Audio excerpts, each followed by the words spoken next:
So in your physical format, have you run across the concept or the notion of unconditional love? Been hearing it. A lot of people talk about it. Hardly anybody gets it. Most think that unconditional love means look at a condition that is horrible and love it.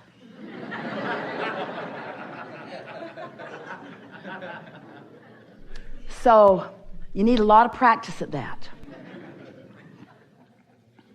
But you can't look at unwanted and be a vibrational match to wanted, so you're never able to accomplish that.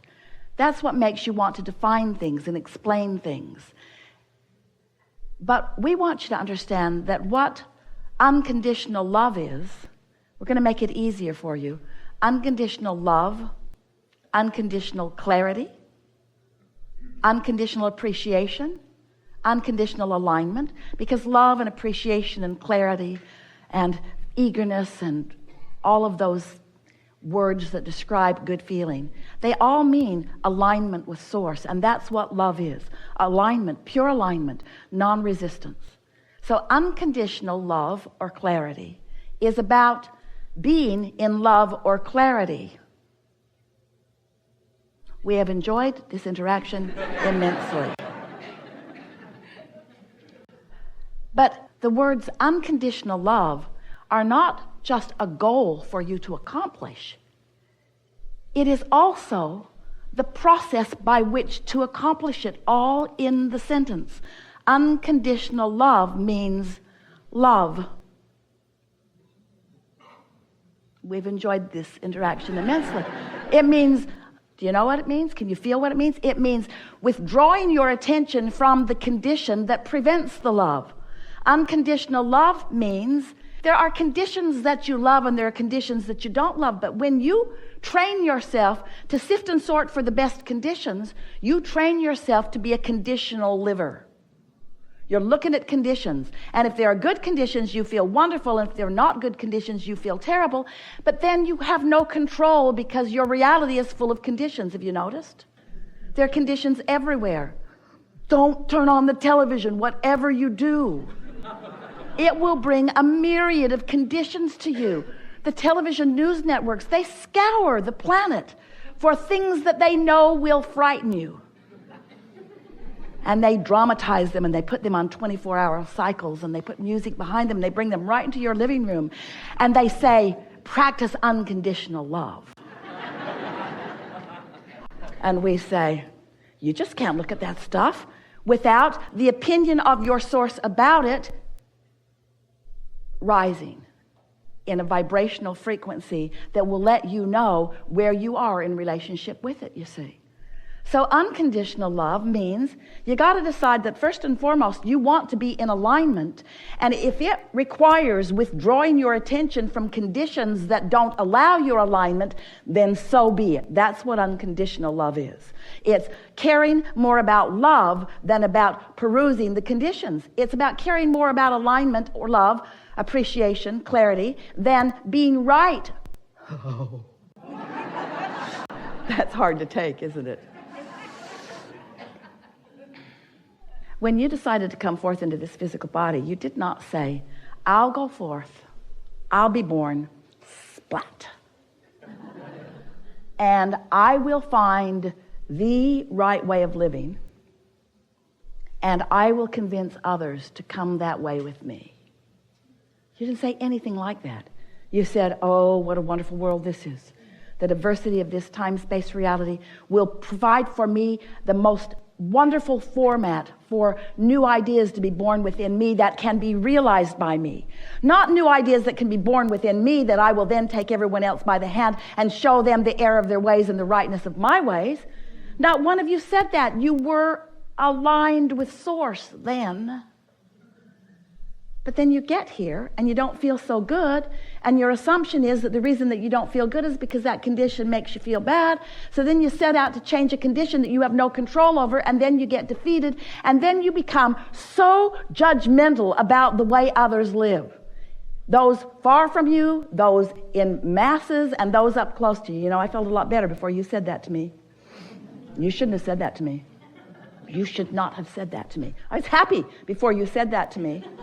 But now you've said that to me. I'll never forget that you've said that to me. I'm going to use the fact that you said that to me as my reason to be miserable for the rest of my life. Oh, don't try to take it back now. It's too late. You can't take it back. My misery is my own. You're laughing, but you do it every day. Felt a lot better before that happened. If this condition were different than it is, then I would feel better. Maybe so. But if your feeling better is contingent upon that condition changing right before your eyes, you're in deep doo-doo. Because there is a momentum to all things. Things don't just happen. There is a momentum about them. Law of attraction and momentum are the same word. Law of attraction says that which is likened to itself is drawn. So when you give your attention to something, you activate a vibration within you about it, and things like that then are coming to you. And once you cross the 17-second mark, you've got some momentum going. Once you are 17 seconds, and you cross the 68-second mark, you've got enough momentum going that without a conscious decision about it, it's going to take off for a little while until you sleep. And the nice thing about sleeping is when you sleep, momentum stops. You can pick it right up, and usually do the next day, but you don't have to. So, as we're visiting with you about creating your own perception of reality, it may feel to you that we are trying to teach you how to control the conditions of your life. That isn't what we are wanting to teach you at all. We want to teach you to control your alignment with your broader perspective, because that's where your happiness is. The success that you're seeking is alignment. But then we have to say to you that once you consistently find that alignment, the conditions of your life will meld and mold and become vibrational matches to the frequency that you are predominantly offering. So you will change the conditions, but we want to say to you, you can't let the changing of conditions be the motive for the reason that you are finding alignment, because if the changing of a condition is the motive behind finding the vibrational alignment, now your attention is upon the condition and you cannot get there from there. You cannot get there from there. Then you step into what you call tolerance. You just put up with it. You fool yourself. You kid yourself. You use words. You get a smile on your face. Say happy sounding things while you are emitting a vibration that is different from that. That doesn't work out very well, does it? So here's the basic statement that we want you to hold in your mind as you are moving forward forevermore.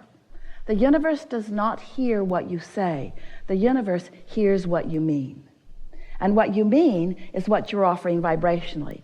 And you know what you mean by the way you feel.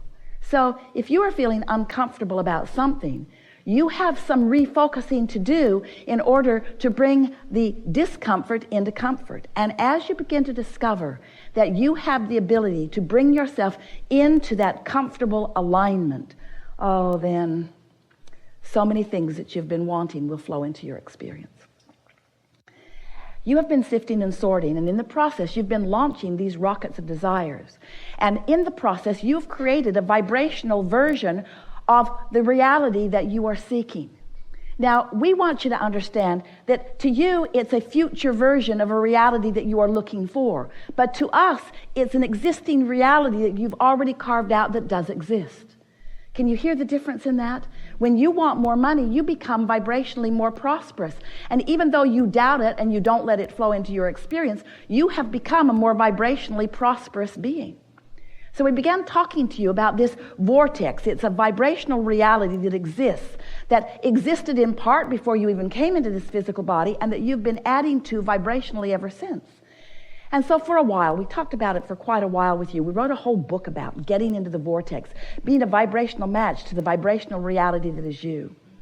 And after a while of listening to us, you were very kind and nice and patient with us as you were watching Esther wave her arm around about this place that you can't really see, while Abraham insisted that this is a vortex of creation and that everything you want is in there. And if you could just look more carefully, you could see it, that this is the vibration, this is the vortex, and you want to get in there, and you say, oh, okay.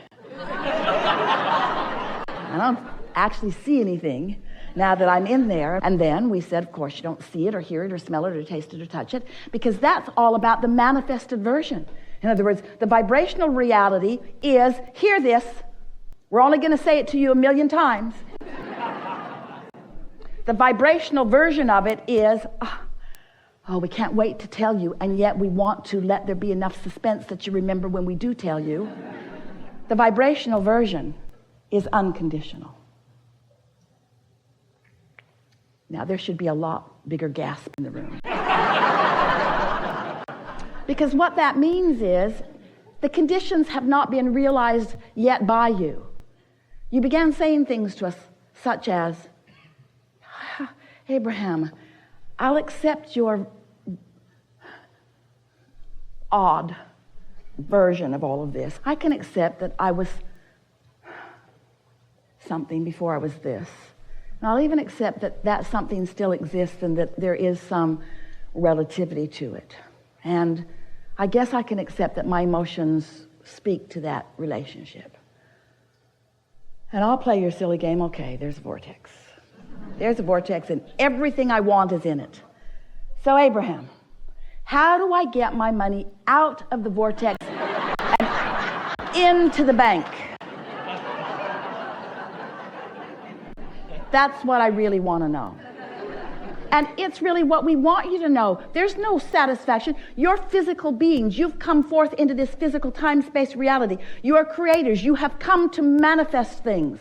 It is never our intention to get you to just be happy with the vibrational version of things. We just want you to know that the vibrational version of things exists and that it does have a frequency and that you've got to feel yourself to the frequency before there is a match and before it can be realized by you.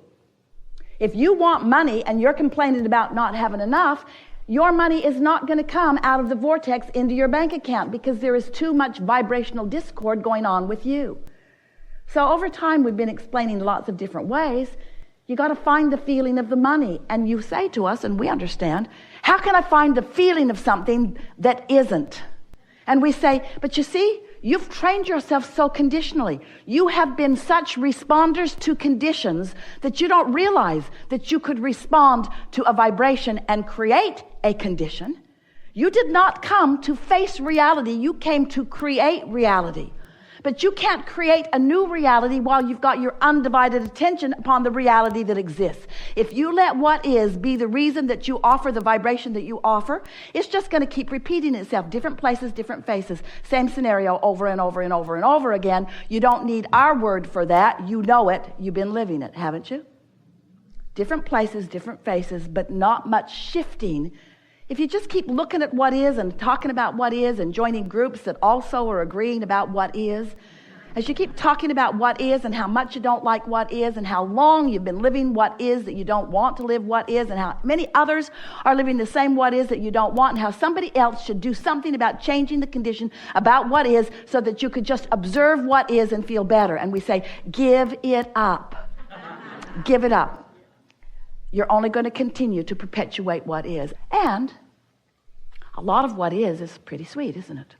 There's a lot of what is that you want to continue.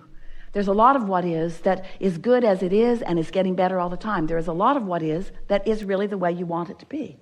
But there is some of what is that is not the way you want it to be. And those things, you've got to get your attention off of the what isness of them and onto the vibrational essence of what you are seeking. And so what we want you to leave this gathering really feeling, and you're in a place where you can get it easily, is that in all of all that is, there only is and only ever has been and only ever will be right here, right now. There's only now and how you feel, and only now and how you feel, and only now and how you feel. And you have control over how you feel now and how you feel now and how you feel now. And as you begin exercising that control over how you feel now and how you feel now, how you feel now is just going to be enhanced in how you feel now. And then you will be less attached to what's coming next, because what's coming next is not necessary for how you feel now. And then you will understand firsthand what unconditional love is, what alignment with source energy is, and then you will know who you are and why you are here. You will know what your purpose of life is. Your purpose of life is joy.